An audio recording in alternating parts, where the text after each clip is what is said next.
y is equals to cosine times 1 over 3 x squared. Y prime is equals to negative cosine times 1/3 x squared. Cotangent times 1 over 3x squared times 2 over 3x. Next is y prime is equals to negative 2 over 3x cosine times 1 over 3x cotangent 1 over 3x squared. Then, i-arrange lang natin.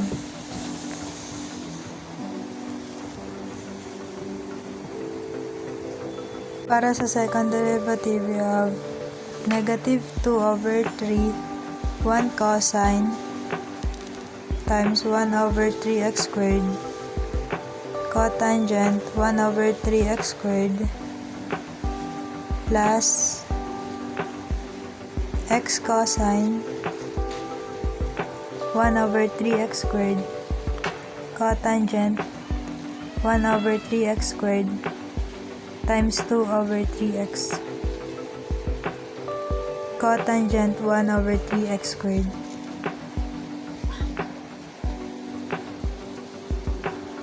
plus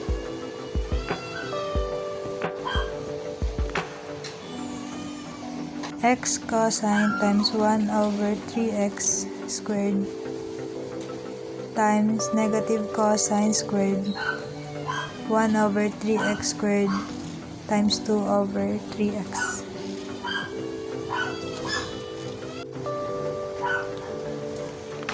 Next is negative 2 over 3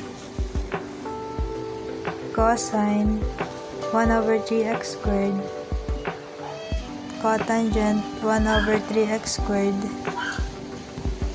plus negative 2 over 3x squared cosine 1 over 3x squared, cotangent squared 1 over 3x squared, plus negative 2 over 3 x squared cosine cube times 1 over 3x squared.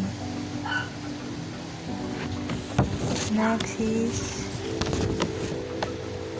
y prime negative 2 over 3 cosine 1 over 3x squared, cotangent 1 over 3x squared,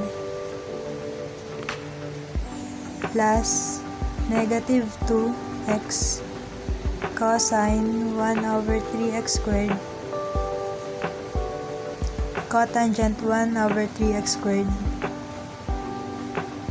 all over 3, plus negative 2x squared cosecant cube times 1/3 over x squared all over 3. Then, ipa-factor out lang natin. Equals to negative 2 cosine 1 over 3x squared, cotangent 1 over 3x squared all over 3, plus 4x squared cosine cotangent 1 over 3x squared all over 9, plus 4x squared cosecant cube 1 over 3x squared all over 9. Then box the final answer.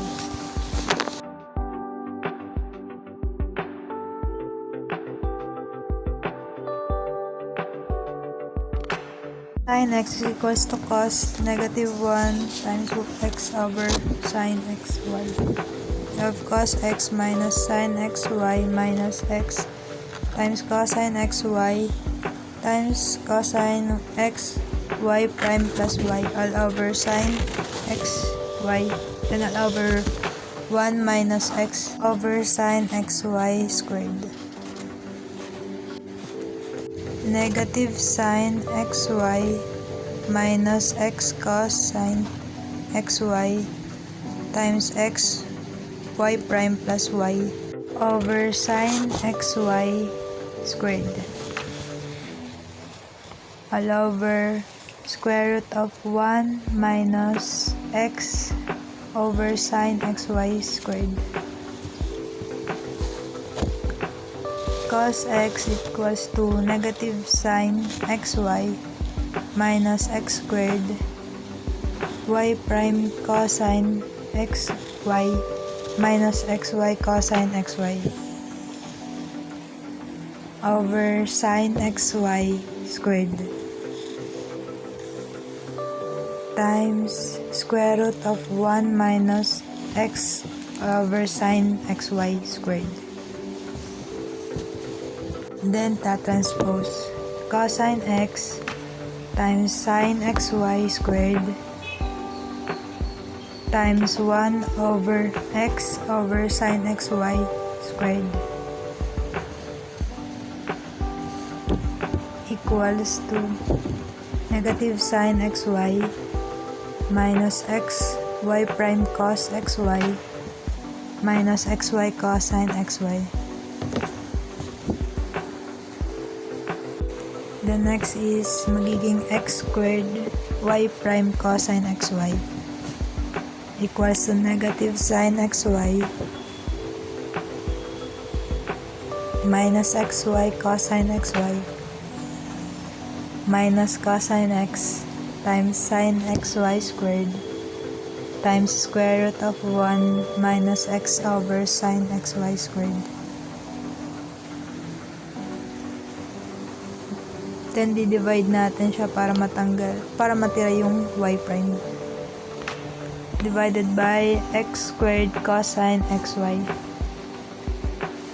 both sides.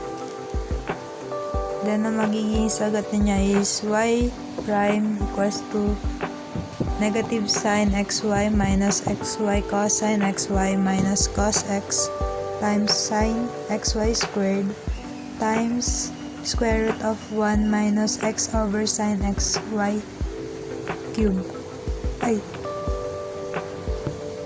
square over x squared times cosine xy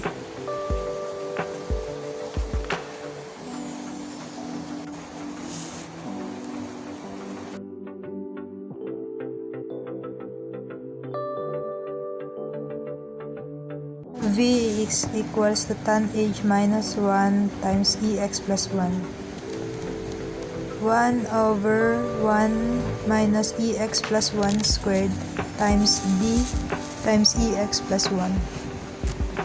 Then v prime is equals to 1 over 1 minus ex plus 1 squared then ex plus 0. V prime is equals to 1 over 1 minus ex plus 1 squared ex. Thank you po.